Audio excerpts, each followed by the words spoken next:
iclasında müzakirəyə çıxarılan Əmək Məcəlləsinə təklif olunan dəyişiklikdə öz əksini tapıb.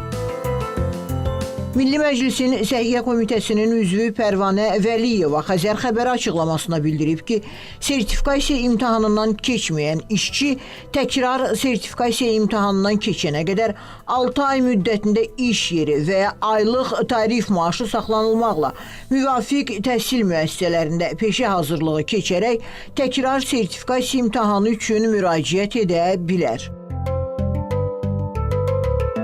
Praktiki tibb fəaliyyəti və əczaçılıqla məşğul olan və məşğul olmaq istəyən şəxslər üçün yeni sertifikasiya üsulları müəyyənləşir.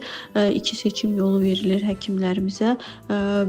Birincisi praktiki hazırda sertifikasiya imtahanlarıdır və bu ənənəvi üsul yerində qalır və digər üsul isə Dünya Tibb Təhsili Federasiyasının standartlarına uyğun hazırlanmış davamlı peşəkar inkişaf standartının yolunun tətbiq edilməsidir. Əczaçılıq fəaliyyəti ilə məşğul olan işçilərin sertifikasiya cəlbində məqsəd onların bilik və bacarıqlarının peşə yararlılığının yoxlanılmasıdır.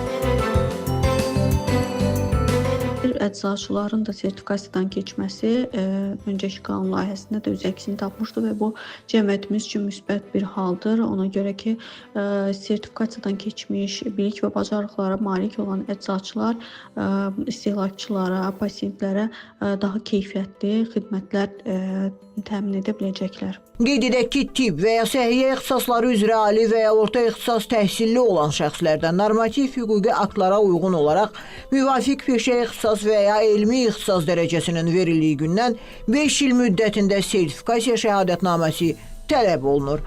Aynurə Xudaverdiyeva, Sevinc Vaqif qızı, Xəzər xəbər.